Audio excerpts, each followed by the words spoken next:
தலைப்பு இன்றைய தலைப்புன்னு நம்ம சொல்றத விட இன்றைய ரகசியம்னு நம்ம எடுத்துக்கலாம். இன்றைய ரகசியம் என்ன அப்படின்னு பார்த்தீங்கன்னா, வேதங்களில் மறைந்துள்ள ரகசியங்கள். வேதங்கள் அப்படின்னாவே அறிவுன்னு சொல்லுவாங்க. இந்து மதத்தோட பழமையான நூல்னு நமக்கு தெரியும். இந்த வேதங்கள் முக்கியமா நமக்கு 4 வேதம் தெரியும், படிச்சிருப்போம். இதை மறை, நான் மறை அப்படின்னு சொல்லுவோம். இந்த வேதங்கள்ல பல உட்பிரிவுகள், இது எப்படி தோன்றுச்சு? இது என்ன கருத்த இந்த உலகத்துக்கு கொடுக்குது? அப்படின்னு நெறைய ரகசியங்கள் இந்த வேதங்கள்ல இருக்கு. உண்மையாகவே பார்த்தா இன்னைக்கு நமக்கு இன்ட்ரெஸ்டான ஒரு மிகப்பெரிய ஒரு சப்ஜெக்ட் இது. அந்த வகையில இறை ஆசிரியர் இறை மதன்குமார் ஐயா அவர்கள் அந்த ரகசியங்களை நமக்கு அள்ளி வழங்குவதற்காக நம் அனைவரின் சார்பாகவும் வாழ்க வளமுடன் என்று மகிழ்வோடு வாழ்த்தி வரவேற்போம். வாழ்க வளமுடன், வாழ்க வளமுடன் ஐயா. வாழ்க வளமுடன், வாழ்க வளமுடன். மிக்க மகிழ்ச்சி. வாழ்க வையகம், வாழ்க வையகம், வாழ்க வளமுடன். குரு வாழ்க, குருவே துணை. எல்லாம் வல்ல அருட்பேராற்றலையும் அதன் அனைத்து தன்மாற்ற நிலைகளையும் ஒரு சேர நினைந்து நன்றியுணர்வோடு வணங்கிக் கொள்வோம். வாழ்க வளமுடன் என வாழ்த்தி மகிழ்வோம். ஆசான் அருட்தந்தை வேதாத்திரி மகரிஷி அவர்களே நம்மோடு சூக்குமமாக நிறைந்திருந்து இன்றைய தெய்வீக நிகழ்வுகள் அனைத்தையும் மிக சிறப்பாக நிகழ்த்தி கொடுப்பாராக. வாழ்க வளமுடன், வாழ்க வளமுடன்.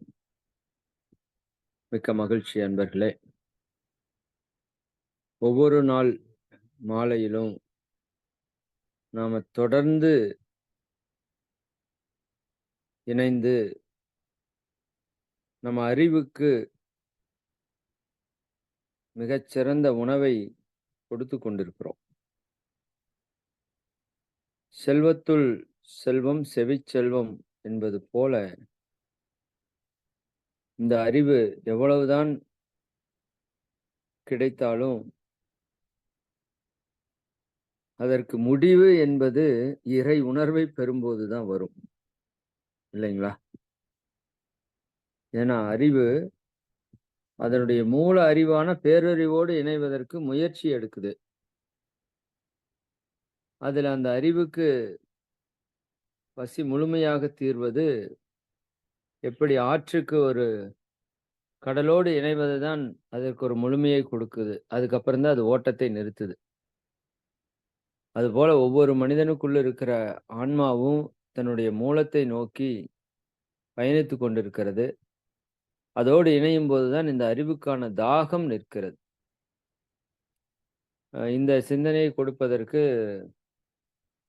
நம்ம இறை சாதனை மார்க்கத்தில் யாரோ ஒரு அன்பர் எனக்கு சென்ற வாரம் ஒரு மெசேஜ் கொடுத்துருந்தாங்க. இந்த மாதிரி வேத வாக்கியங்கள் என்று மிக உயர்ந்த வாக்கியங்கள் இருக்குது.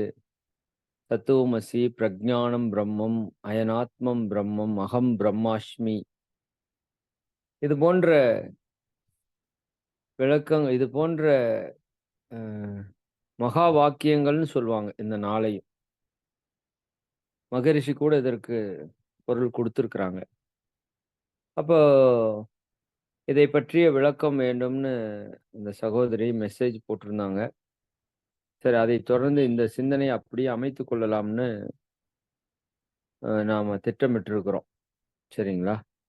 இதை கேட்ட உடனேயும் எனக்கு என்ன ஒரு இது தோணுச்சு அப்படின்னா, மகரிஷி அவங்க ஒரு கவி, உங்களுக்கு ஞாபகம் வந்திருக்குமான்னு தெரியல.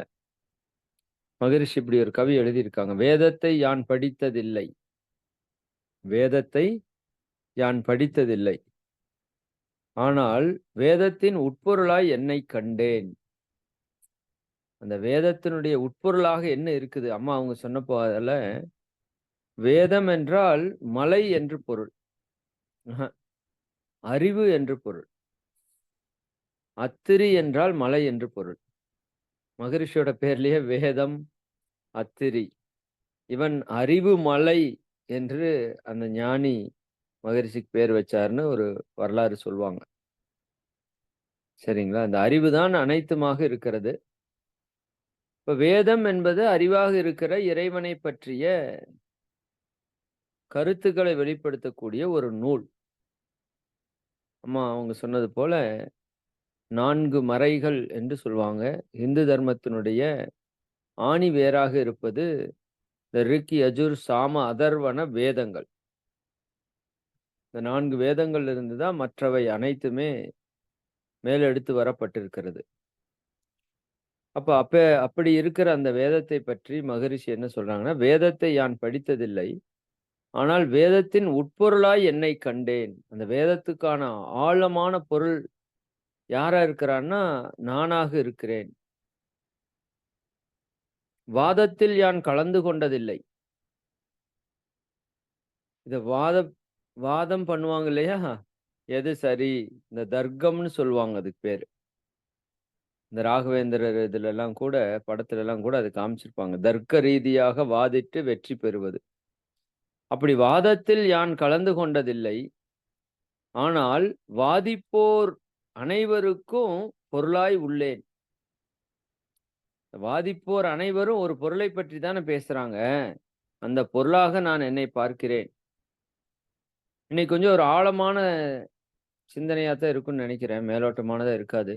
ஏன்னா அப்படித்தான் கேள்வி கேட்கப்பட்டிருக்கு. சோதிப்போர் புலனறிவால் என்னை காணார். மதுரை சொல்லுவாங்க. இந்த நான் சொல்லிட்டு இருக்கனே, அதைய சோதிப்போர் புலனறிவால் என்னை காணார். ஆனால் சுயநிலையால் அகத்துணர அவர் நான் ஒன்றே. சுயநிலையால அவர் அகத்தை உணர்ந்தா அவரும் நானும் வேற வேற இல்ல. நாங்க 2 பேரும் ஒண்ணுதான். வேதித்த அண்டங்கள் உயிர்கட்கெல்லாம் பிறப்பிடமாய் கருப்பொருளாய் என்னை கண்டேன் அப்படின்னு முடிப்பார். வேதித்த அண்டங்கள் உயிர்கட்கெல்லாம் பிறப்பிடமாய் கருப்பொருளாய் என்னை கண்டேன். இந்த கவி மகரிஷியுடைய ஞானத்தினுடைய உச்சத்தை நமக்கு காண்பிக்குது. சரி, அந்த விதத்துல இன்னைக்கு நாம மகரிஷி அவங்க சொன்ன சில தத்துவ விளக்கங்களை நான் இங்க உங்களுக்கு ஆழமாக சொல்ல விரும்புறேன். அந்த தத்துவ விளக்கங்களுடைய நிறைவில இந்த வேதங்கள் என்று சொல்லக்கூடிய ரிக், யஜுர், சாம, அதர்வண வேதங்கள், இந்த 4 வேதங்களையும் நம்ம தனித்தனியா படிக்கணும்னா அது மிக நீண்ட காலம் ஆகும்னு நினைக்கிறேன். ஏன்னா ஒவ்வொன்றும் மிகப்பெரிய ஞான புதையலாக இருக்கிறது. அப்ப எப்படி கீதைக்கு ஒரு சாரமாக கீதாச்சாரத்தை கொடுத்தார்களோ, அப்படி வேதத்திற்கு 4 வாக்கியங்களை நம்ம முன்னோர்கள் சொல்லியிருக்கிறாங்க. ஒரு வேதம் முழுக்கத்தை ஜூஸ் பண்ணி ஒரு வாக்கியம். சரிங்களா? அதுல முதன்மையான ரிக்வேதத்தினுடைய வாக்கியம் பிரஞானம் பிரம்மம். அதான் ரிக்வேதத்தினுடைய மொத்த கருத்தையும் சுருக்குனீங்கன்னா, எப்படி மகரி சொல்லுவாங்கல்ல, மொத்த அறநெறி நூல்களையும் உலகத்துல இது நாள் வரைக்கும் தோன்றிய அத்தனை மகான்கள் ஞானிகள் சொன்ன அத்தனை விஷயத்தையும் சுருக்குனீங்கன்னா என்ன வரும்? 2 ஒழுக்க பண்பாடு தான் வரும். அதுக்கு மேல ஒண்ணும் வராது. நீங்க வேணா ட்ரை பண்ணி பாருங்க. இது மகரிஷியே கொடுத்த ஸ்டேட்மெண்ட். பைபிள சுருக்கி 2 வரியில சொல்லுங்கன்னா 2 ஒழுக்க பண்பாடுன்னு போயிருங்க. குரான சுருக்கி 2 வரியில சொல்லுங்கன்னா 2 ஒழுக்க பண்பாடு. சரிங்களா? ஹிந்து மத நூல்கள் அத்தனையும் சுருக்கி 2 வரியில சொல்லணும்னா 2 ஒழுக்க பண்பாடு. அவ்வளவுதான். இப்படி மொத்த ரிக் வேதத்தினுடைய ஞானத்தையும் சுருக்கி ஒரே வாக்கியமா சொல்லுங்கன்னா பிரஞானம் பிரம்மம். யஜுர்வேதத்தினுடைய சுருக்கத்தை ஒரு இதுல சொல்லுங்க அப்படின்னு சொன்னா அகம் பிரம்மாஸ்மி. அவ்வளவுதான். இது படமா கூட வந்தது இல்லையா? நான் கடவுள் அப்படிங்கிறது. இப்போதைக்கு நீங்க வேத வாக்கியங்களை மட்டும் உள்வாங்கிக்கோங்க. இதனோட நிறைவுல உங்களுக்கே தெரிஞ்சிரும். இந்த வாக்கியங்களுக்கெல்லாம் பொருள். வேதத்தில் இருக்கிற ரகசியங்களை மகரிஷி நம்ம எல்லாருக்கும் தெரியிற மாதிரி சொல்லி வச்சுட்டு போயிட்டார். சரிங்களா? அப்ப யஜுர்வேதத்தினுடைய பிரகதாரண்யக உபநிடதம். ஒவ்வொரு உபநிடதத்திலையும் அது ஒரு பெரிய வேதத்தினுடைய அந்தம் உபநிடதம் அப்படின்னு சொல்லுவாங்க. அதனுடைய எண்ட் ஆஃப் த பார்ட் வந்து உபனிஷத். இந்த உபனிஷத்துக்கள்ல தான் பல்வேறு விதமான உண்மைகளை அந்த ஞானிகள் குரு சீட தன்மையிலே கேள்வி பதிலாக நமக்கு சொல்லியிருப்பாங்க. அது ரிக்வேதத்தை நான் சொன்ன பிரஜானம் பிரம்மங்கிறது ஐதரேய உபநிஷத்துல அது சொல்லப்படுகிறது. யஜுர்வேதத்திலே பிரகதாரண்யக உபநிடதத்தில அகம் பிரம்மாஸ்மி என்ற மகா வாக்கியம் சொல்லப்படுகிறது. சாம வேதம் அதுல சாந்தோக்கிய உபநிடதம் அதுல வர்ற ஒரு மகா வாக்கியம் தத்துவம் அசி. கேரளால ஐயப்பன் கோவில் போனீங்கன்னா மேல முன்னாடி எழுதியிருப்பாங்க தத்துவம் அசி, தத்துவம் அசி. சரிங்களா? இது சாமவேதத்தினுடைய மகா வாக்கியம். அதர்வண வேதத்துல மாண்டூக்கிய உபநிஷத்து அப்படின்னு ஒரு உபநிஷத்துல இருக்கிற ஒரு மகா வாக்கியத்தை தான் அதர்வண வேதத்தினுடைய மகா வாக்கியமா கொடுக்குறாங்க. அயம் ஆத்மா பிரம்மம். சரிங்களா? அப்ப இந்த 4 மகா வாக்கியங்களுக்கும் பொருள் என்ன அப்படிங்கிறது ஒரு மனிதனுக்கு, குறிப்பா இந்து தர்மத்தில் இருக்கிறவங்களுக்கு தெளிவா தெரியணும். இப்போ இது உலகம் முழுக்க நம்ம இந்த ஞானத்தை பெற்றுக்கொண்டு இருக்கிறதால, ஞானத்தை நோக்கி பயணிப்பவர்களுக்கு இந்த 4 மகா வாக்கியங்கள் மிகப்பெரிய ஒரு வழிகாட்டுதலாக இருக்கும். இதுல மாற்று கருத்தே கிடையாது. ஏன்னா மொத்த ஞானிகளினுடைய தொகுப்பு தான் வேதங்கள். வேதம் ஒருத்தரால் இயற்றப்பட்டதல்ல, தொகுக்கப்பட்டது. பல ஞானிகளுடைய ஞானத்தினுடைய தொகுப்பு தான் வேதம். அந்த வேதத்தினுடைய சாரத்தை தான் நம்ம மகா வாக்கியங்களாக நாம இங்க சிந்திக்க இருக்கிறோம். சரி. அப்போ அந்த 4க்குமான விளக்கம் இப்போதைக்கு இருக்கட்டும். நான் சில விஷயங்கள் உங்களுக்கு சொல்லிட்டு வந்துடுறேன். இப்போ நீங்களும் நானும் மனிதர்கள்.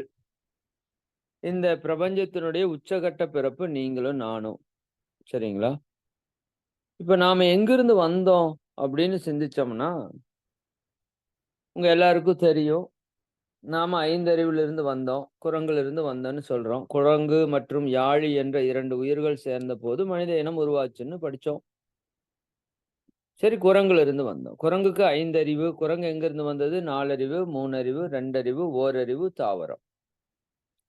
அப்ப ஓரறிவு தாவரத்திலிருந்து புழு பூச்சி வருது. நமக்கு நல்லா தெரியும். கீரையிலயோ, செடி கொடிகள்லயோ, அல்லது பாசிப்பயிறு டப்பா வச்சிருந்தாலோ, கொள்ளுப்பருப்பு எல்லாம் வச்சிருந்தீங்கன்னா, உள்ள புழுவும் பூச்சியும் தானா கிரியேட் ஆகுது. அப்ப ஓரறிவுலேருந்து 2 அறிவு வருது. 2 அறிவுலேருந்து 3 அறிவு, அது 4 அறிவாய், 5 அறிவாய், இன்னைக்கு 6 அறிவா இருக்கிறோம். சரி. இந்த 6 அறிவா இருக்கிறதுக்கு மூலம் ஓரறிவுன்னு சொல்லிட்டோம். இந்த ஓரறிவு எங்கிருந்து வந்ததுன்னு கேட்டோம்னா, பஞ்சபூதங்கள்ல இருந்து வந்ததுன்னு மகரிஷி தெளிவா சொல்றாங்க. எல்லாரும் இதை ஒத்துக்கிறோம். ஏன்னா ஓரறிவுக்குள்ள என்ன இருக்குது? பஞ்சபூதம் தான் இருக்குது. இல்லையா? சரி, அந்த பஞ்சபூதத்துல கடைசியானது நிலம், அதுக்கு முன்னாடி நீர், அதுக்கு முன்னாடி நெருப்பு, அதுக்கு முன்னாடி காற்று, அதற்கு முன்னாடி விண்ணு. அப்ப விண்ணு சேர்ந்து தான் காற்று, நெருப்பு, நீரு, நிலமா வந்திருக்குது. அப்ப விண்ணினுடைய சேர்க்கை தான் பஞ்சபூதம். பஞ்சபூதத்தினுடைய சேர்க்கை தான் என்ன சொல்றது? ஓரறிவு முதல் 6 அறிவு இருக்கிற எல்லா உயிர்களும். இத கொஞ்சம் ஆழமா புரிஞ்சுக்கிட்டு வாங்க. இப்போ அந்த தாவரம் எங்கிருந்து வந்தது அப்படின்னா பஞ்சபூதம். பஞ்சபூதத்துல மூலம் விண்ணு. சரி, விண்ணு எங்கிருந்து வந்தது அப்படின்னு சிந்திக்கும்போது, அது இறை துகள்களுடைய தொகுப்பு அப்படின்னு மகரிஷி தெளிவா சொல்றாங்க. விண் என்பது இறை துகள்களுடைய தொகுப்பு. அப்ப இந்த இறைத்துகள் எங்கிருந்து வந்தது? இறை நிலையிலிருந்து வந்தது. இறை நிலையைத்தான் சுத்த வெளி என்கிறோம், தெய்வம் என்கிறோம், ஆதி என்கிறோம், அதுதான் எல்லாவற்றிற்கும் மூலம் என்கின்றோம். மூல முதற் பொருள் என்று சொல்கின்றோம். மெய்ப்பொருள் அதுதான் உண்மையான பொருள் என்று சொல்கிறோம். சிவம் அது அசைவற்றது என்று சொல்கிறோம். பிரம்மம் அதிலிருந்து தான் எல்லாம் தோன்றியது என்று சொல்கிறோம். ஈஸ்வர் அதிலிருந்து எல்லாம் தோன்றிக் கொண்டிருக்கிறதுன்னு சொல்றோம். பரமபிதா எல்லாவற்றிற்கும் தந்தை என்று சொல்கிறோம். அல்லாஹ் அதற்கு ஈடு இணை அற்றது என்று சொல்கிறோம். சூன்யம் என்றால் ஒன்றுமற்றது என்று சொல்கிறோம். பால் வெளி என்று அதற்கு பல 100 பெயர்களை வைத்திருக்கிறோம். மகரிஷி அதுக்கு கொடுக்கிற பெயர் சுத்த வெளி. வள்ளலார் அதற்கு கொடுக்கிற பெயர் அருட்பெரும் ஜோதி. சரிங்களா? அப்போ ஒன்றிற்கு பல பெயர்களை நாம வைத்திருக்கிறோம். பாரதியார் சொன்னது போலதான். வேதங்கள் அது ஒரு நல்ல வரி வருமே. நாமங்கள் பல ஓர் உண்மைக்கு உள என்று நான்மறை சொல்லிடுதே. சரிதானுங்களா? ஒரு உண்மைக்கு பல நாமங்கள் இருக்கிறது என்று அந்த நான்மறையான வேதங்கள் சொல்லுது. ஆனா அதில் ஓர் நாமத்தை உண்மை என்று நீர் கொள்வீர் என்று அந்த வேதங்கள் கண்டிலதே அப்படின்னு சொல்லி அவரு திட்டுவார் நம்மள. அதாவது இந்த நான்மறை என்ன சொல்லுதுன்னாப்பா, ஒரே ஒரு இறைவனுக்கு பல பெயர்கள் இருக்குதுன்னு சொல்லி வேதங்கள் சொல்லுது. ஆனா அதுல ஒரு பேர் தான் உண்மைன்னு நீ புடிச்சிட்டு சண்டை போட்டு கிடப்பின்னு அந்த நான்மறை கண்டிலதே, அந்த வேதத்துக்கு தெரியாதே அப்படின்னு சொல்லுவார். அப்போ எல்லாம் வல்ல இறை ஆற்றல் தான் இறை துகள்களாக மாற்றம் பெற்று அந்த இறை துகள்களுடைய தொகுப்பு. இது பெரிய தத்துவ விளக்கம் உங்களுக்கு தேவையில்லை இந்த இடத்துல. அந்த இறை துகள்களை சுத்தவெளி சூழ்ந்து அழுத்தி தன்னைத்தானே அழுத்தி இறை துகளாக மாறி, இறை துகள்களை சூழ்ந்தழுத்தி அது விண்ணாக மாறி, விண்ணை அழுத்தி காற்றாக, காற்றை அழுத்தி நெருப்பாக, நெருப்பை அழுத்தி நீராக, எல்லாம் அழுத்தம்தான். நீரை அழுத்தி நிலமாக, பஞ்சபூதத்தை அழுத்தி ஓரறிவாக, ஓரறிவை அழுத்தி ஈரறிவாக, இப்படி அழுத்தி அழுத்தி இன்னைக்கு 6 அறிவா வந்து நிக்குது. நம்மகிட்டயே அது அழுத்திட்டே இருக்கு. நம்ம இறைவனாகிற வரைக்கும் அது விடாது. அதனாலதான் மகிழ்ச்சி சொன்னாங்க, அழுத்தம் எனும் உந்து ஆற்றல் ஒன்றை கொண்டே அணுமுதலாய் அண்டகோடி அனைத்தும் ஆக்கி. அத்தனையும் அதை அழுத்தி அழுத்தி தான் ஆக்குச்சு. இப்ப இறைநிலையுடைய தன்மை அப்படின்னா அது அழுத்தம் அப்படின்னு நீங்க எடுத்துக்கொள்ளலாம். சரி, இறைநிலைக்குள்ள என்ன இருக்குது அப்படின்னு நம்ம ஒரு கேள்வி கேட்கலாம். சுத்தவெளிக்குள்ள என்ன இருக்குது அப்படின்னு கேட்டா, இப்ப சுத்தவெளியிலிருந்து வந்த பொருள்ல என்னவெல்லாம் இருக்குதோ அது சுத்தவெளியிலேயே இருக்குது அப்படின்னு நம்ம எடுத்துக்கலாமா? நீங்க இப்படி வச்சுக்கோங்க. அதாவது ஒரு சர்க்கரையிலிருந்து ஒரு பாயாசம் செய்யறீங்க. பாயாசம் இனிப்பா இருக்குது. அப்ப சர்க்கரையில அந்த இனிப்பு இருக்குதுன்னு எடுத்துக்கலாம் இல்லையா? அதனோட மூலப்பொருள்.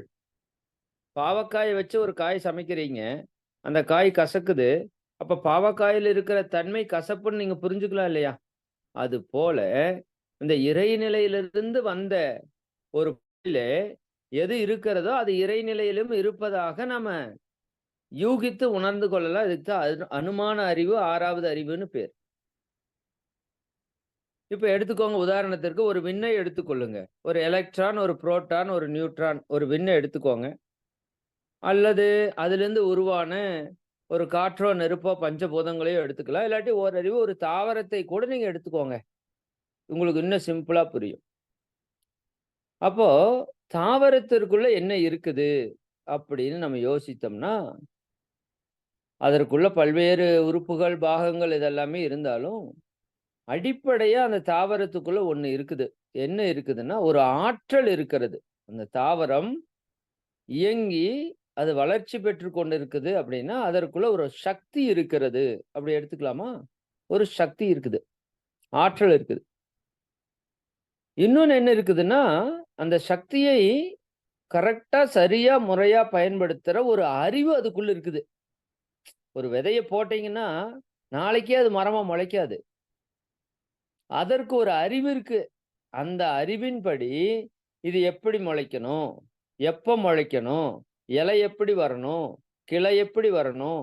காய் எப்படி வரணும், கனி எப்படி வரணும், என்ன வடிவத்துல வரணும், என்ன நிறத்துல வரணும், என்ன குணத்துல வரணும், எந்த காலகட்டத்துல வரணும், எப்ப இலைய உதிர்க்கணும், எப்ப இலைய புதுசா துளிர்க்கணும், இல்லையா? எப்படி அதிலிருந்து கார்பன் டை ஆக்சைடு உள்வாங்கணும், எப்படி ஆக்ஸிஜனை வெளியே தள்ளணும், எவ்வளோ அறிவு பாருங்க. எப்படி வேரின் மூலமாக நிலத்திலிருந்து நீரை உறிஞ்சி இலை வரைக்கும் அனுப்பணும், இலையிலிருந்து பெற்ற ஆக்ஸிஜனை எப்படி உடல் முழுக்க பரப்பணும், இதெல்லாம் சாதாரண விஷயம் நினைச்சிட்டீங்களா? இல்லையா? எவ்வளவு பெரிய ஒரு அறிவு. தென்னை மரத்திலே அடிக்கடி நம்ம கேட்ட உதாரணம். டாய்லெட்ல இருந்து ஒரு தண்ணி போகுது. நாத்தம் பிடித்த நீராக, வீணாக, கழிவு நீராக அது வெளியே செல்லுது. தென்னை மரத்துக்கு பாயுது.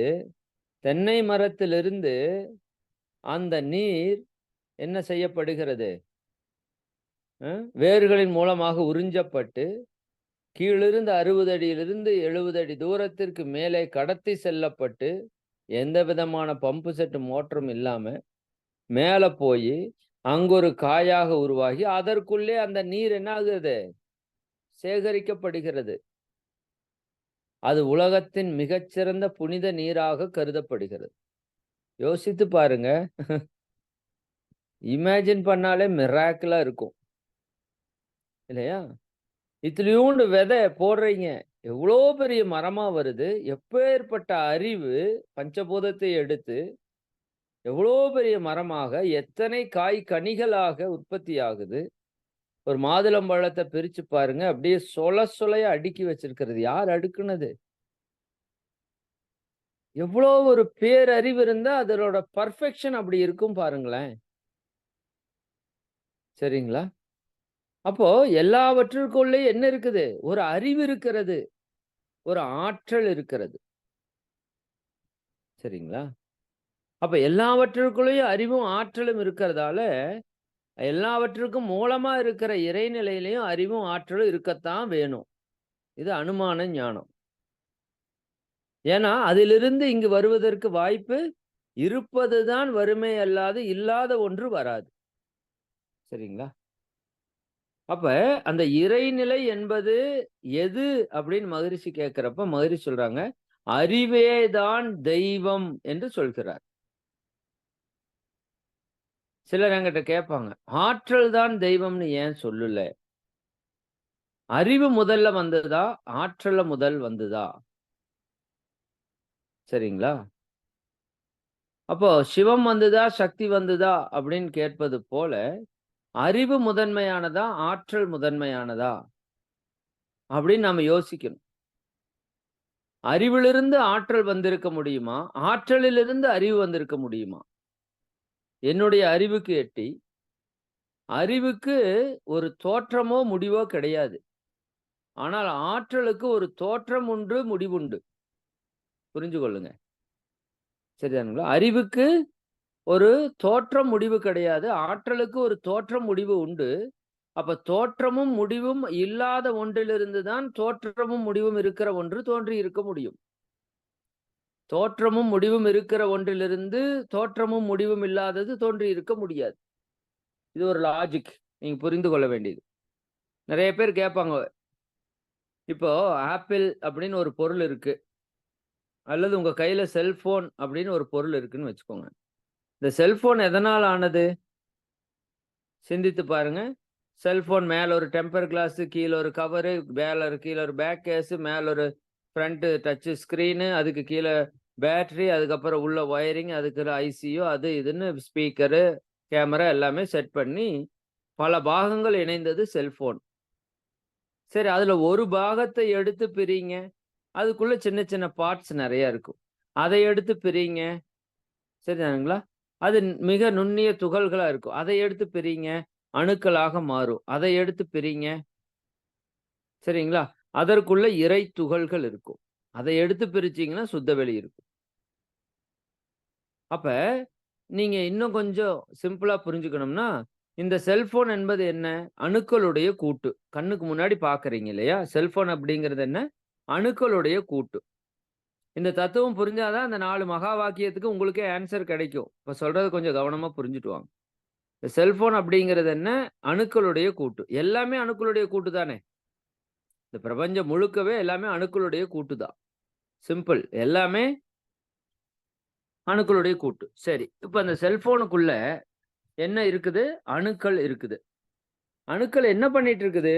சுழன்று கொண்டு இருக்கிறது. ஒவ்வொரு அணுவும் எப்படி இருக்குது? சுழன்று கொண்டே இருக்கிறது. அப்ப இந்த செல்போனுக்குள்ள அணுக்கள் சுழன்று கொண்டு இருக்குது. நீங்க அப்படியே ஒரு கற்பனையா பாருங்க. இப்ப இந்த செல்போன் இருக்குது.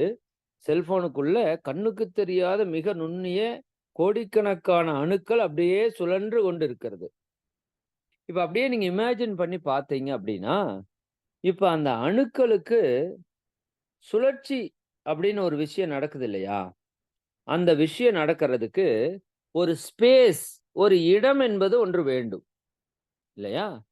ஒரு எலக்ட்ரானோ, ஒரு புரோட்டானோ, ஒரு நியூட்ரானோ சுழல்வதற்கு, ஓடுவதற்கு ஒரு இடம் ஒண்ணு வேணும். இப்ப அந்த செல்போன இமேஜின் பண்ணி பாருங்க. இப்ப செல்போன் அணுக்களுடைய கூட்டு மட்டுமல்ல, சுத்த வெளியும் அணுக்களும் இணைந்தது தான் செல்போன். ஒரு ஸ்பேஸ் இருக்கு. அந்த அணுக்கள் இயங்குவதற்கு ஒரு இடம் இருக்கு. அந்த இடமும், அந்த அணுக்களும் சேர்ந்தது தான் நீங்க வச்சிருக்கிற செல்போன். புரியுதா? எல்லாருக்கும் ரொம்ப சிம்பிளா புரியும். ரொம்ப கடினமெல்லாம் ஒண்ணும் இல்ல. ஒரு ஸ்பாஞ்சால் ஆன பொம்மை எடுத்துக்கோங்க.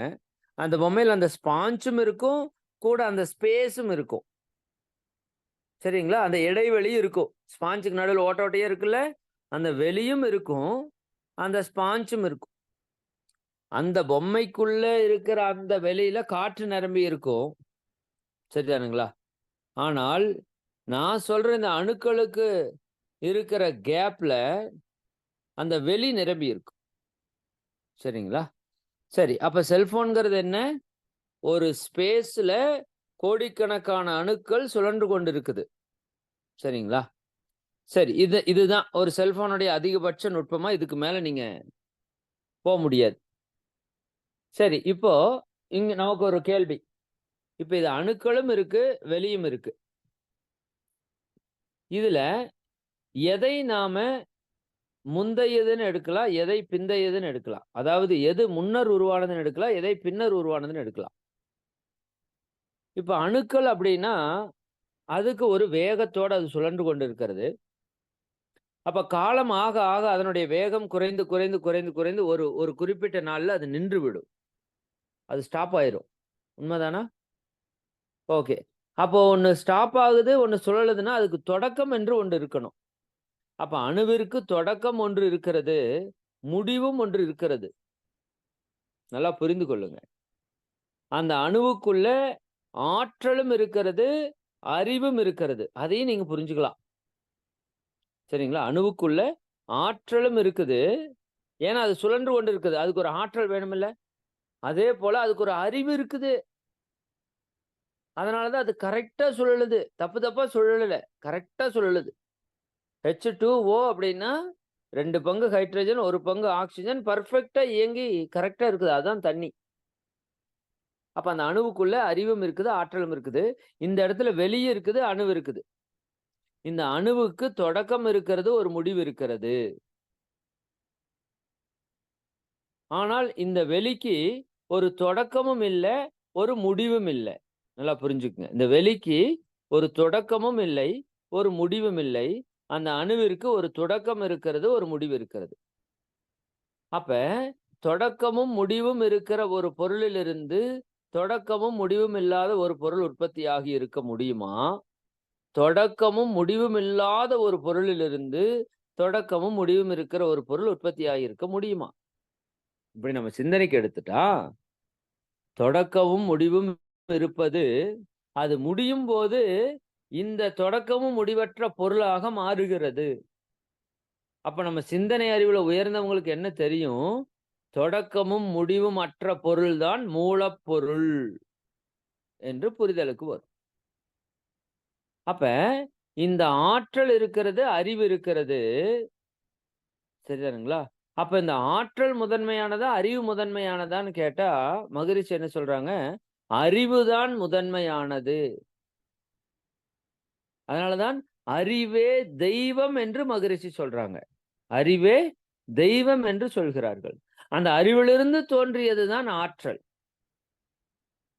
சிவத்தன்மை என்பது அறிவு, சக்தி என்பது ஆற்றல். சரிங்களா? அப்ப எல்லாம் வல்ல இறைநிலை எப்படி இருக்கிறது? அறிவாக இருக்கிறது, பேரறிவாக இருக்கிறது. சரிங்களா?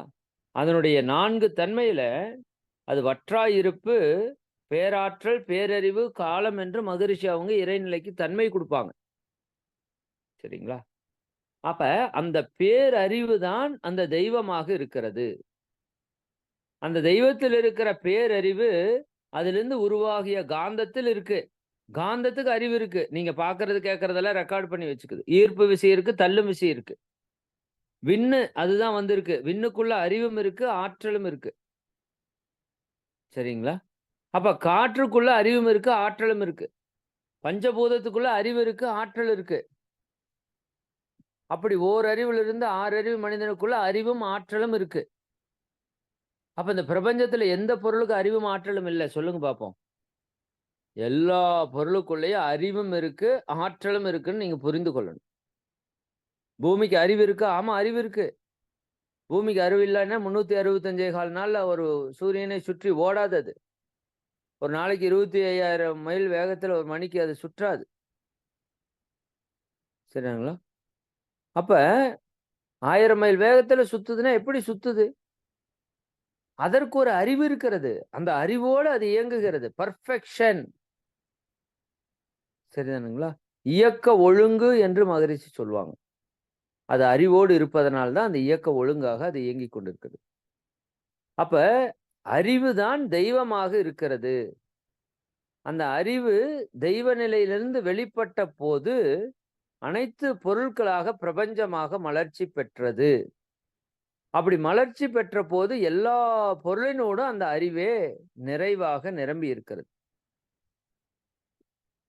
இப்ப அப்படி நிரம்பி இருக்கிற அந்த அறிவு ஒவ்வொரு ஸ்டேஜா வர்றப்ப ஒவ்வொரு செயலை செய்கிறதுன்னு மகரிஷி சொல்றாங்க. இது ஒரு மிக முக்கியமான நுட்பம் தான். அறிவு ஜடப்பொருளிலே உறங்கிக் கொண்டிருக்கிறது அப்படின்னு சொல்லுவாங்க. உயிர் பொருளிலே விழித்து எழுகிறது. மனிதனிலே அது தன்னை உணர்கிறதுன்னு சொல்லுவாங்க. இன்னும் கொஞ்சம் நுட்பமா சொல்லணும்னா, அந்த அறிவு ஜடப்பொருள்களிலே 3 விஷயமா செயல்படுது. வடிவம், துல்லியம், இயக்க ஒழுங்கு. எல்லாவற்றிற்கும் ஒரு வடிவம் இருக்கும். நீங்க சிந்தனை செய்து பாருங்க. எல்லா பொருளுக்கும் ஒரு வடிவம் இருக்கு. அணுன்னா அதுக்கு ஒரு ஸ்ட்ரக்சர் இருக்கு. சரிங்களா? ஹைட்ரஜன் அப்படின்னா அதுக்கு ஒரு ஸ்ட்ரக்சர் இருக்கு. அது வடிவம். அப்ப இறைநிலை எதாவெல்லாம் மாறி இருக்கோ எல்லாவற்றிற்கும் சடப்பொருள்ல அது அறிவு வடிவமாக இருக்கிறது. துல்லியம் அப்படின்னா கேரக்டர் குணமாக இருக்கிறது. உப்பு அப்படின்னு சொன்னா ஒரு டேஸ்டா இருக்கு இல்லையா? மண்ணு அப்படின்னு சொன்னா அதுக்கு ஒரு தன்மை இருக்கு. தண்ணின்னா அதுக்கு ஒரு தன்மை இருக்கு. நெருப்புன்னா அதுக்கு ஒரு தன்மை இருக்கு. அப்ப அந்த அறிவு ஜடப்பொருள்ல ஒரு குறிப்பிட்ட வடிவமாக இருக்கிறது. அப்புறம் ஒரு துல்லியம், ஒரு குணத்தோடு இருக்கிறது. ஒரு இயக்க ஒழுங்கு, ஆர்டர் ஆஃப் ஃபங்க்ஷன். அது மிக துல்லியமாக இயங்கிக் கொண்டிருக்கிறது. ஒவ்வொரு பொருளுமே அப்படித்தான். மனுஷனை தவிர வேற யாருகிட்டயும் போய் நீங்க அறிவு கெட்ட மாதிரி நடந்துக்காதேன்னு சொல்ல முடியாது. சரிங்களா? ஒவ்வொன்னும் அதனுடைய அறிவு நிலையில மிக துல்லியமா நடந்துட்டு இருக்கு. சரி, இந்த ஜடப்பொருள்ல இருந்து உயிர் பொருளா வந்தப்ப அந்த அறிவு எப்படி வேலை செய்யுதுன்னா, இப்ப ஜடப்பொருள் இருந்த வரைக்கும் வடிவம், துல்லியம், இயக்க ஒழுங்காக இருந்த அந்த அறிவு உயிர் பொருளாக வரும்போது உணர்தல் என்ற ஒரு தன்மையை பெறுகிறது. அது வரைக்கும் உணரத் தெரியாது. கல்லுக்கோ மண்ணுக்கோ உணரத் தெரியாது. ஆனா அறிவு இருக்கு உள்ள. சரிங்களா? இந்த பக்கம் வரக்கூடிய வெப்பத்த நம்ம வீட்ல அடுக்கி வச்சிருக்கிற கல்லு, அது செங்கல்லோ அல்லது கப்பிக்கல்லோ, ஆலோ பிளாக்கோ, கருங்கல்லோ, அந்த பக்கம் இருந்து வர்ற வெப்பத்த உங்க வீட்டுக்குள்ள கடத்தாம அது பாதுகாக்குது பாருங்க. அது அதனுடைய அறிவு. சரிங்களா? அப்ப ஒவ்வொரு பொருளுக்குள்ளயும் அறிவு இருக்கு. அது வடிவமாக, துல்லியமாக, இயக்க ஒழுங்காக ஜடப்பொருள் இருக்குது. உயிர் பொருளாக அது வரும்போது உணரக்கூடிய தன்மையை அந்த அறிவு பெறுகிறது. உணர்றது மட்டுமில்ல, அதை துய்க்கிறது, அனுபவிக்கிறது. எதுதான் அனுபவிக்குது? அறிவுதான் அனுபவிக்கிறது. ஆழமாக புரிந்து கொள்ளுங்க. அறிவுதான் அனுபவிக்கிறது. அப்ப அது உணர்கிறது, அனுபவிக்கிறது, பிரித்து உணர்கிறது. இது நல்லா இருந்தது, அது நல்லா இல்ல. இது அன்னைக்கு சாப்பிட்டது நல்லா இருந்தது, இன்னைக்கு சாப்பிட்டது நல்லா இல்ல. அது அத விட சூப்பரா இருக்குது. இது இந்த பொருள் தான், அது அந்த பொருள் தான். இது இது அல்ல, அது அது அல்ல என்று ஒவ்வொன்றையும் அது பிரித்து உணர்கிறது, பெற்ற அனுபவத்தின் பேரிலே. அப்ப உயிர்களிடம் வரும்போது அந்த அறிவு எப்படி செய்கிறது? உணர்தலாக இருக்கிறது, துய்த்தலாக இருக்கிறது, பிரித்துணர்வதாக இருக்கிறது. 6 நிலை வந்துருச்சா? அதே அறிவு மனிதனிடம் வரும்போது 7வது நிலையை எய்துகிறது. மனுஷங்கிட்ட பாருங்க வடிவம் இருக்கும், துல்லியம் அப்படிங்கிற ஒரு குணம் இருக்கும், இயக்க ஒழுங்கு அவனுக்குள்ள நடந்துட்டு இருக்கும். அவனுக்கு உணர முடியும், துய்க்க முடியும், அதை பிரித்து உணரவும் முடியும். அடுத்ததாக தன்னை உணரக்கூடிய தன்மையிலேயும் அந்த அறிவு மனிதனிடம் இருக்கிறது. சரிங்களா? இதுதான் அறிவினுடைய டிராவல் ட்ராக். அப்ப சுத்த வெளியாக இருந்த அந்த அறிவு, பேரறிவு எழுச்சி பெற்று, சரிங்களா? எழுச்சி பெற்று ஆற்றலாக வந்து, அந்த அறிவும் ஆற்றலும் இணைந்து, சிவமும் சக்தியும் இணைந்து, சிவம் அறிவு, சக்தி ஆற்றல். அந்த சிவமும் சக்தியும் இணைந்து தான் பஞ்சபூதங்களாக மலர்ச்சி பெற்று, அதிலிருந்து பஞ்சபூதங்களிலிருந்து வரக்கூடிய அந்த காந்த ஆற்றல், சரிங்களா? 6 உயிர்களிலே 6 விதமான அலையாக எழுச்சி பெற்று, அதைத்தான் 6 முகம் என்று சொல்றோம். காந்தம் என்று அதை பத்தி விளக்கம் சொல்றோம். அப்ப அந்த இறையாற்றலே மலர்ச்சி பெற்று அனைத்துமாக வந்திருக்கிறது. இதுதான் மகரிஷி சொல்ற மொத்த கான்செப்ட். இதைத்தான் அத்வைதம் என்று சொல்கிறார்கள். சரிங்களா? துவைதம் என்றால் 2, அத்வைதம் என்றால் 2 அல்ல, 1 என்று பொருள். ஆவ முன்னாடி போட்டீங்கன்னா பொருள் அப்படியே ஆப்போசிட்டா போயிரும். அப்ப அத்வைதம் என்றால் 1 என்று பொருள். எல்லாமே 1. ஆதிசங்கரர் நிறுவிய அத்வைதத்தினுடைய கான்செப்ட் என்ன? எல்லாமே 1. 1 தான் அனைத்துமாகி இருக்கிறது. அதைத்தான் மகரிஷி சொல்றாங்க. இது அத்வைத தத்துவத்தை அடிப்படையாக கொண்ட மார்க்கம். அதுதான் உண்மையும் கூட.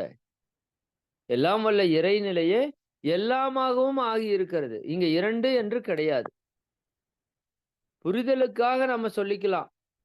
துவைதம் என்றோ, வசிஷ்டாத்வைதம் என்றோ நம்ம வந்து புரிதலுக்காக சொல்றோமே தவிர, ஆழமான உண்மை என்னன்னா 1 தான். சரிங்களா? யுனிவர்ஸ் பலது ஒன்றாக இருக்கிறது. யூனியன் என்றால் 1, வெர்ஸ் என்றால் பல. அப்ப யூனிவர்ஸ் என்றால் பல கோடிக்கணக்கான நட்சத்திரங்கள், கோள்கள் ஒன்றாக இருக்கிறது. யூனியன்னா ஒற்றுமை. சரிங்களா? அப்ப மகரிஷி என்ன சொல்றாங்க? எல்லாம் வல்ல இறைநிலையாகிய சுத்த வெளி, அது தன்மாற்றம் பெற்று, தானே மாற்றம் பெற்று, தன்னைத்தானே அழுத்திக் கொண்டு, இறை துகள்களாக மாற்றம் பெற்று, பஞ்சபூதங்களாக மாற்றம் பெற்று, ஓரறிவு முதல் 6 அறிவு வரை, கடைசியாக நாமாக மனிதனாகவும் அதுதான் இருக்கிறது. இப்படிங்கிறத மகரிஷி நமக்கு மிக மிக தெளிவா விளக்கிட்டாங்க. இது ஒரு படிக்காத பாமர மக்கள் கூட நீங்க பிரம்மஞான வகுப்புக்கு போனீங்கன்னா ஈஸியா சொல்லி போட்டுவீங்க. நீங்க யார் அப்படின்னா, நான் தான் இறைவன். ஆமா, அதான் பிரம்ம ஞானம். பிரம்மத்தை பற்றிய ஞானம். நாம் இப்ப பேசிட்டு இருக்கிறதெல்லாம் பிரம்மத்தை பற்றிய ஞானம். அதான் மகரிஷி சொன்னாங்க. சரிங்களா? வேதத்தின் உட்பொருளாய் என்னை கண்டேன் அவர் சொல்றார் பாருங்க. வேதித்த அண்டங்கள் உயிர்கட்கெல்லாம் பிறப்பிடமாய் கருப்பொருளாய் என்னை கண்டேன். அப்ப அவர் அந்த இறை உணர்வை பெற்ற போது இதெல்லாம் அகக்காட்சி ஆயிருக்குது. சரி, இப்ப நம்ம மகா வாக்கியங்களுக்கு வரலாம். இந்த 4 மகா வாக்கியங்கள் தான் மிக உயர்ந்ததாக கருதப்படுகிறது. இப்ப நானு எது சுத்த வெளியே தெய்வம் என்று சொல்லியிருக்கிறோம். தெய்வத்துக்கு இன்னொரு பெயர் பிரம்மம். பிரஹ் என்றால் தோன்றுவது என்று பொருள். நல்லா புரிஞ்சுக்கோங்க. பிரஹ் என்றால் தோன்றுவது என்று பொருள். சரிங்களா? அப்ப இறைநிலையிலிருந்து அனைத்துமே தோன்றியதால அதற்கு பிரம்மா என்று பெயர். சரிங்களா? பிரம்மம் என்றாலும் இறைவனையே குறிக்கக்கூடிய சொல்லாக வேதங்கள் கையாளுது. இறைத்தன்மைக்கு பிரம்மம் என்று ஒரு பெயர். அதிலிருந்து தோன்றியதால் பிரம்மா என்று நம்ம சொல்றோம். அப்போ ரிக்வேதம் என்ன சொல்லுது? அதனுடைய மொத்த சாரம் என்ன அப்படின்னா, பிரஞானம் பிரம்மம். பிரஞானம் என்பது என்ன? அறிவு. சரிதானுங்களா? அறிவுதான் பிரம்மமாக, இறைவனாக இருக்கிறது. அதான் அந்த உபநிஷத்தோட மொத்த சாரம். ரிக்வேதத்தினுடைய மொத்த சாரம் என்ன? பிரஞானம் பிரம்மம். அறிவே தெய்வம். இதாங்க. டைரக்ட் மீனிங் இதேதான்.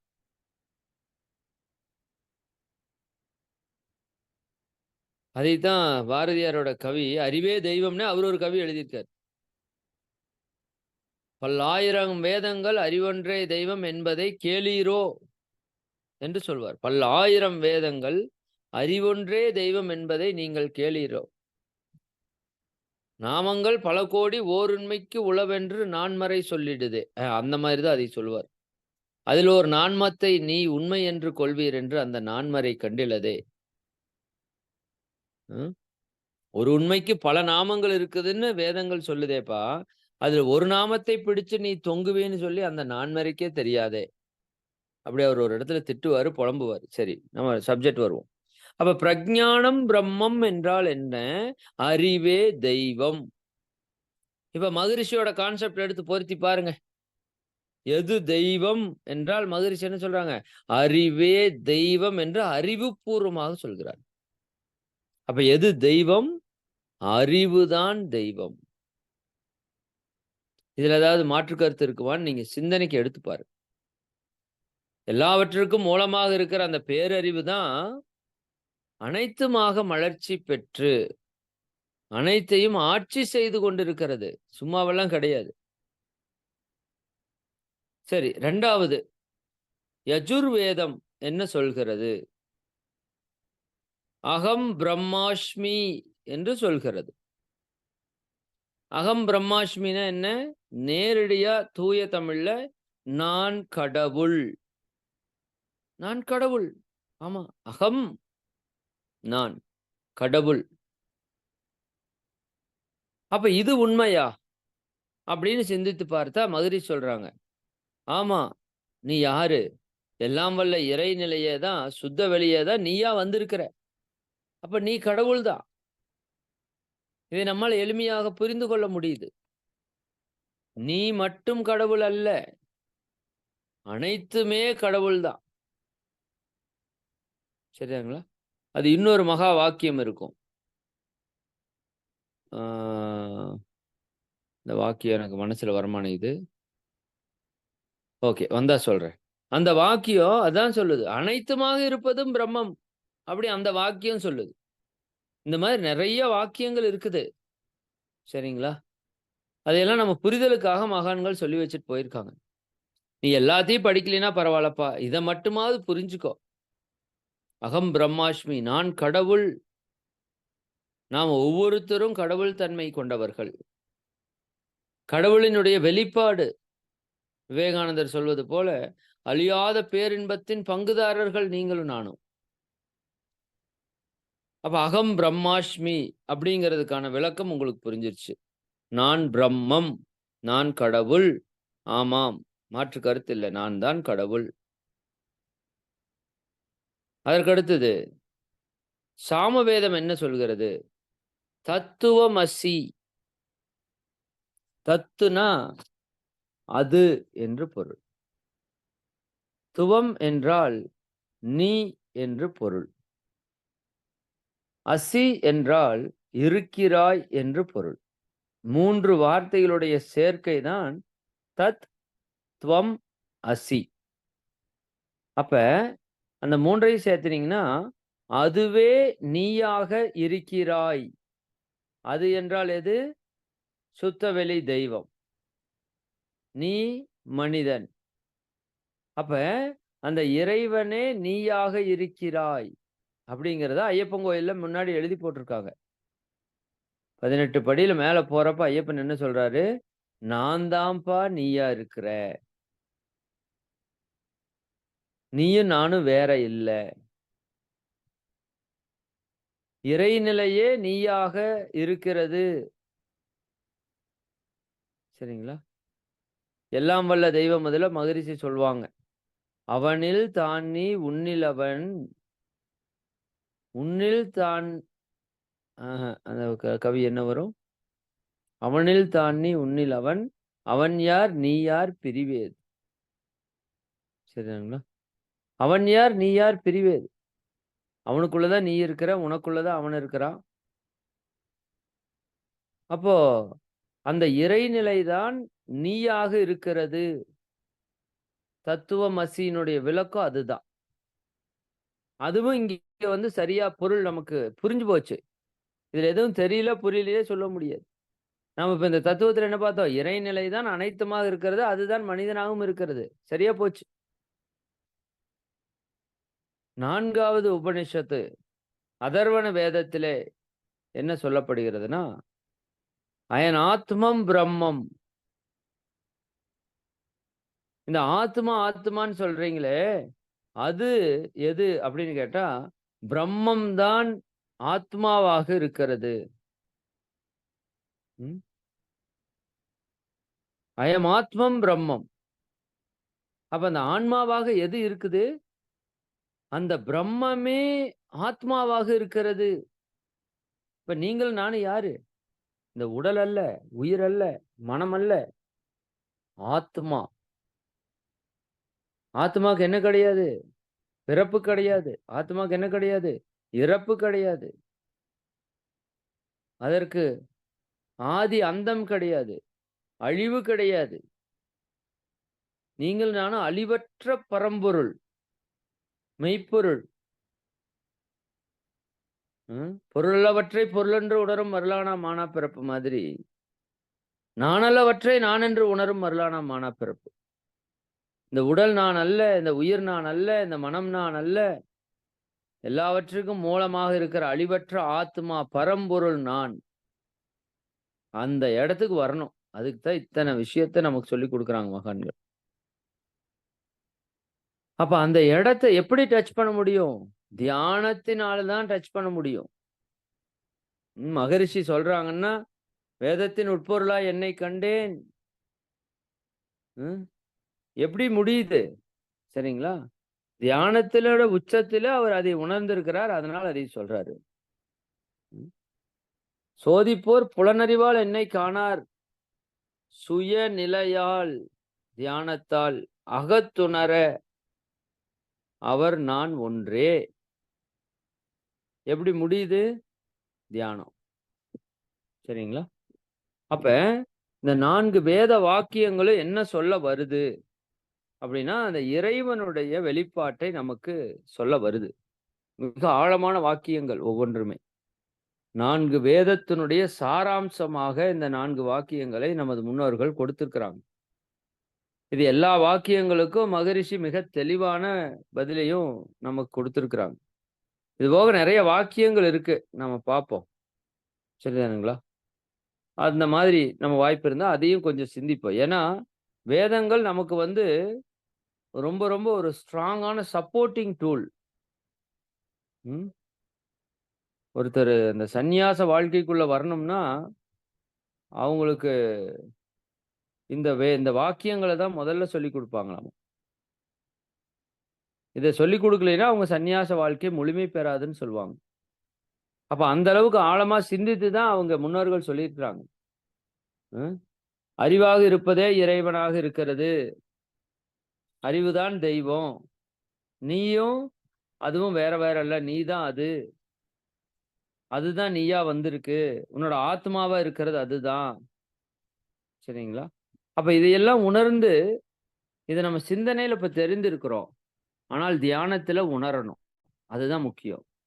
தியானத்துல ஆழ் நிலையில செல்லும்போது, அந்த ஆத்மா நிலையை நாம் அடையும்போது, அப்ப அந்த ஆத்மா வேறு, இறை வேறு என்று இல்லாமல், அவன் நீ ஒன்றாய் அறிந்த இடம், அறிவு முழுமை அது முக்தி.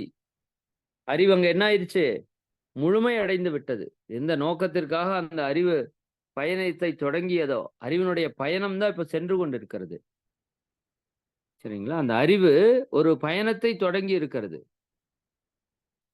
அது இறைத்துகள் முதல் கொண்டு மனிதன் வரை அந்த பயணத்திலே வந்து கொண்டிருக்கிறது.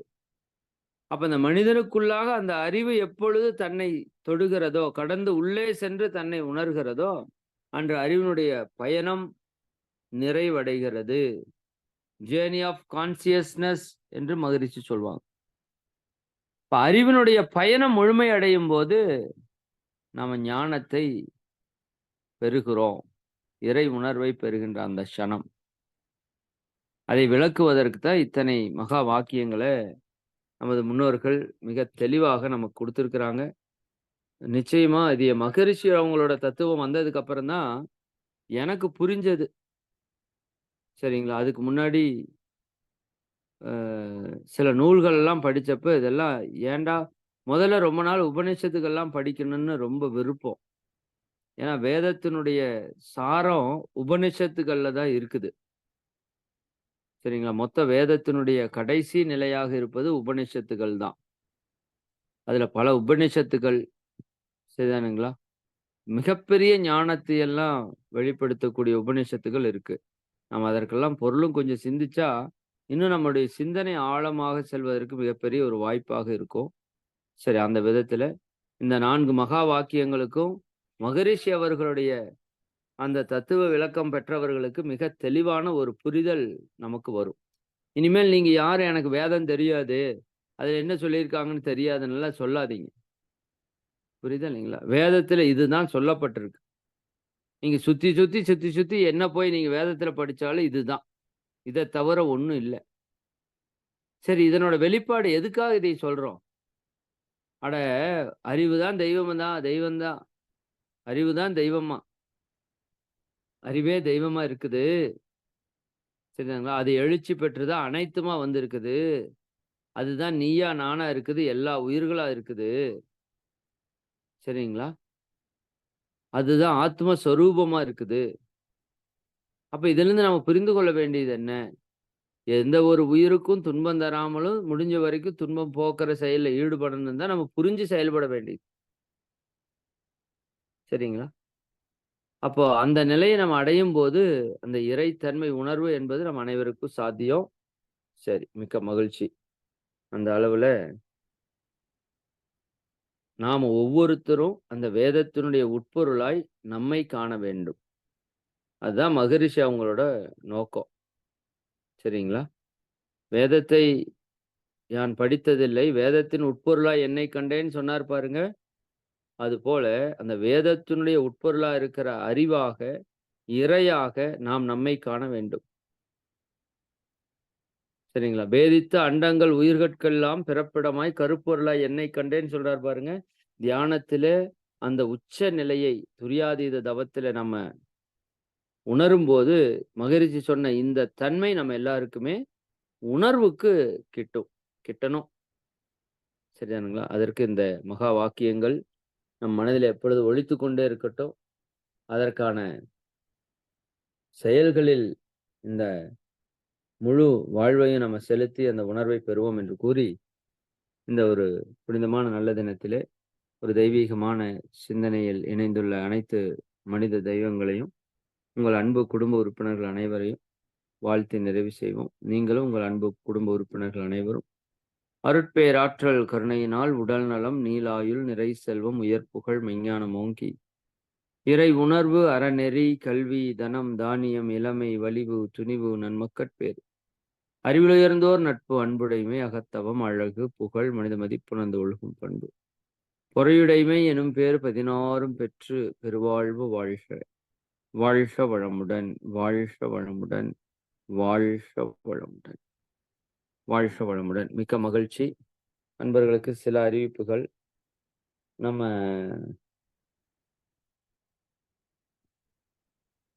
தற்சோதனை பயிற்சியை மிக தீவிரமாக நாம செய்து கொண்டிருக்கிறோம். வாய்ப்பு இருக்கிற அன்பர்கள் தயவு செய்து இணைந்து அதுல ஆழமா பயணிக்கிறதுக்கு முயற்சி பண்ணுங்க. நம்ம அடிக்கடி சொல்றது, நம்முடைய வாழ்க்கை மிக மிக குறுகியது. கண்ணு கெட்டதுக்கு அப்புறம் சூரிய நமஸ்காரம் பண்ணி பிரயோஜனம் இல்ல. காற்று போனதுக்கு அப்புறம் தூற்றுவதாலேயும் பிரயோஜனம் இல்ல. கிடைக்கிற வாய்ப்பை பயன்படுத்திக் கொள்பவர்கள் அறிவாளிகள் என்று சொல்றோம். நம்ம பல நேரங்கள்ல நிறைய வாய்ப்புகளை இழக்கிறோம்.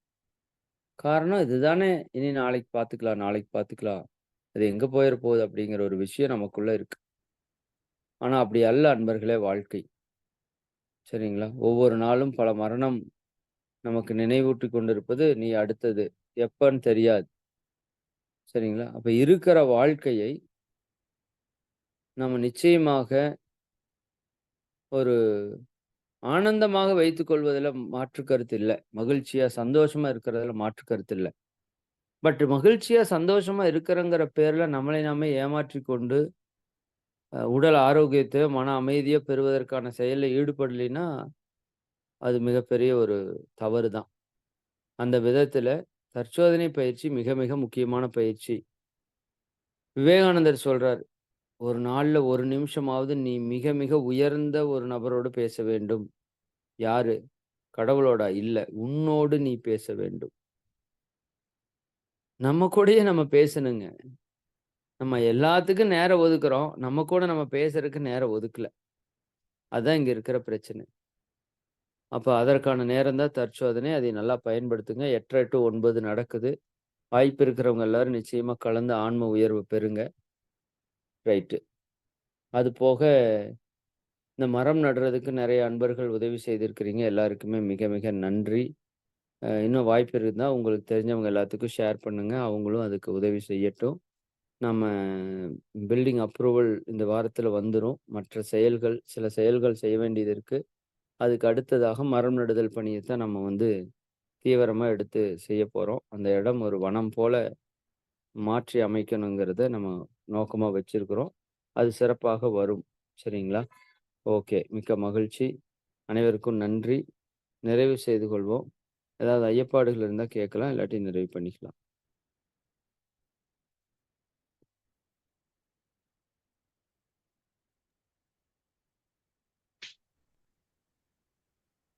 வாழ்க வளமுடன், வாழ்க வளமுடன். நன்றி, நன்றிங்க ஐயா. ஐயாவை வாழ்த்தி நாம கேள்வி பதில் பகுதிக்கு செல்லலாம். இன்றைக்கு வேதங்களில் மறைந்துள்ள ரகசியங்கள், இந்த தலைப்பை இவ்வளோ எளிமையா நம்மால புரிஞ்சுக்க முடியும், கொடுக்க முடியும்னா அது இன்னைக்கு நம்ம எல்லாருக்குமே ஒரு நல்ல ஒரு நம்ம ஒரு நல்ல இதுதான் பண்ணியிருக்கோம் இன்னைக்கு. 4 வேதங்கள், வேதம்னா என்னன்னு அந்த வேதத்துக்குரிய பொருளை சொல்லி அந்த 4 வேதங்கள், ரிக், யஜுர், சாம, அதர்வன, இந்த 4 வேதங்களுக்கும் ஒரு வேதத்துக்கும் ஒரே வரியில ஒரு சாரம், அந்த வேதத்தோட சாரமே அந்த ஒரு வரியில வந்துடுது. அப்ப ரிக்கு பிரஜானம் பிரம்மம், யஜுர் அகம் பிரம்மாஸ்மி, சாம வேதத்துக்கு தத்துவமசி, அதர்வன வேதத்துக்கு அயமாத்மா பிரம்மம். இப்போ இந்த 4 சாரங்களையும் நம்ம மகிழ்ச்சியோட இறை தத்துவத்தை, தன்னிலை மாற்றத்தை மிக எளிமையா நம்ம எப்படி வந்தோன்ற அந்த உதாரணம் சொல்லி, அப்போ எதுக்காக இது நம்ம தெரிஞ்சுக்கணும் அப்படின்னா, அறிவுதான். அந்த அறிவே பிரம்மமாக இறைவனாக வந்தது. இப்ப அந்த அறிவின் பயணத்துல நாம இருக்கோம். அந்த அறிவு தான் எழுச்சி பெற்று அனைத்துமாக, அதாவது நீயாக, நானாக, உயிர்களாக, எல்லா உலகமாகவும் எல்லாமாகவும் வந்துள்ளது என்பதை நாம உணர்ந்து எந்த ஒரு உயிருக்கும் துன்பம் தராமல், அப்போதுதான் நம்ம இறை உணர்வை நம்ம பெற முடியும். இப்போ ஒவ்வொரு வேதத்தின் உட்பொருளாகவும் என்ன இருக்குது அப்படின்னு பாத்தீங்கன்னா, அந்த அறிவுதான் இருக்குது, இறைதான் இருக்குது. இப்போ ஆழ்ந்து நாம தவத்துல செல்ல செல்லதான் இந்த உணர்வை பெற முடியும் என்பதை ஐயாவுமே இன்னைக்கு மிக எளிமையா நமக்கு புரிய வச்சாங்க. அனைவரும் புதிய நிலையில் வந்து விடுவோம். துரியம். இறையாசிரியர் இறை மதன்குமார் ஐயா அவர்கள் வாழ்க வளமுடன், வாழ்க வளமுடன். மிக